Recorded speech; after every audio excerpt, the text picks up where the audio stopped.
Until now, ay usap-usapan pa rin ang pagiging poor at baon sa utang ni megastar Sharon Cuneta. Binigyan kasi na maling interpretasyon ang pinost niya that she is probably the poorest and most cash-strapped billionaire. Obviously, yung ibang nagsabi na naghirap at baon sa utang, si Sharon na hindi knows ang tungkol sa business and investment ito. More importantly, hindi niya knows kung gaano talaga kayaman at karami ang mga naglalakiang properties ni megastar Sharon Cuneta.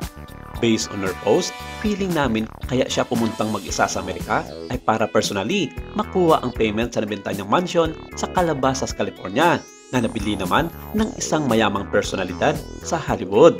And now, gusto ni Sharon bumili ng panibagong bagay doon na sa tingin niya ay isang malaki at napagandang investment dito. At the same time, parang mega dream house come true ang nakita niyang property sa ibang bansa na gusto niyang i-acquire. Isa ito sa kanyang mga goal this year. Dahil balak siyang lilipat ng tirahan ang kanyang panganay na anak sa senador kay Kiko Pangilinan na si Kaki. Siyempre naman kapag bongga ang bahay, bonggang-bongga rin ang presyo nito. But the problem is, kulang ang cash ni megastar at baka hindi sapat ang kanyang halaga mula sa ibinenta niyang mansion. Sad to say, walang mautangan si Sharon ng cash to buy her mega dream house. Nangungutang siya dahil kulang ang cash niya. So she needs to sell some of her properties. Ayaw man ng megastar na ibenta ang kanyang properties para mabili niya ang mega dream house or whatever, but she felt that it is a very lucrative investment din naman para sa kanya. At kung makabenta man siya ng property, natatagalan pa nito bago makuha ang bayad. Kapag natagalan, baka maunahan na siya ng ibang buyer. Tanda pa namin nung nakaratay sa SEO for more than a month ang kanyang yumang ina na si Mama Elaine, pinasalamatan niya ang anak na si Casey Concepcion na nagpautang sa kanya ng mahigit 10 million pesos para pambayad sa ospital. Inamin ni megastar na nasa investment and properties ang kanyang mga pera. Kaya wala or kulang ang pambayad niya sa ospital kaya umira muna siya kay Casey Concepcion. Still on the megastar, may eye pala talaga siya on what a good investment ang praktikal na kanyang mga kinukuha at binibili. Say ni Sharon, nakuha niya ito sa kanyang amang si former Pasay City Mayor Pablo Cuneta at ito ang isa sa mga properties na nakasaad sa Last Will and Testament ng mag-asawang Pablo at Elaine. Ayon kay megastar, natalbogan na niya ng yaman ang sariling ama. Bongga, di ba?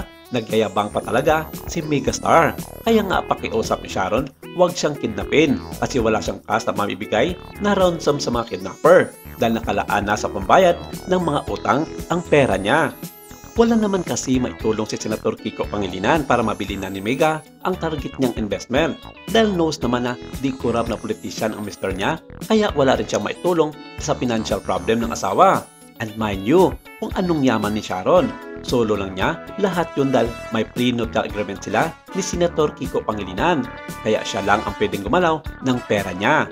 At inamin niya na halos 5% lang ang kanyang mga minanang yaman sa kanyang mga magulang dahil halos lahat ng ito ay napunta sa kanyang panganay na si Casey Concepcion.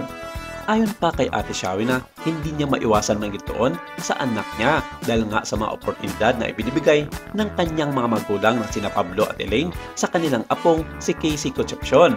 Sa mga panahong iyon, hindi niya naisip ang mga yaman ng dalawang matanda na posible niyang mamana sa mga ito dahil sobrang laki din ng kanyang mga kinikita sa kanyang pagtatrabaho sa showbiz at feeling niya noon na kaya niyang tapatan ang yaman ng kanyang mga magulang.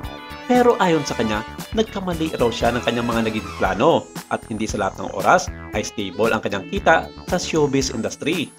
Ito na rin marahil ang isa sa mga dahilan kung bakit hanggang sa ngayon ay hindi pa rin in good terms ang magnanay at masakit man isiping napakalaking portion ng milyones na yaman ng mga Cuneta ay napunta lamang sa kanyang anak na si Casey Concepcion. Admitted naman si megastar na malaki ang pagkakautang niya sa kanyang anak at hindi mawari na sanay pagkalooban din daw nito ang kanyang mga half-siblings sa kanyang stepfather na sina Frankie, Miel at Miguel. Marami ang nagsasabi na lahat daw ng inggit sa buhay ng ibang tao, lalong-lalo na sa pamilya, ay nasa kay Casey Concepcion na dahil sa mga minana nitong yaman sa kanyang lolo't lola. Maraming salamat. Ito lang muna ang ating update for today.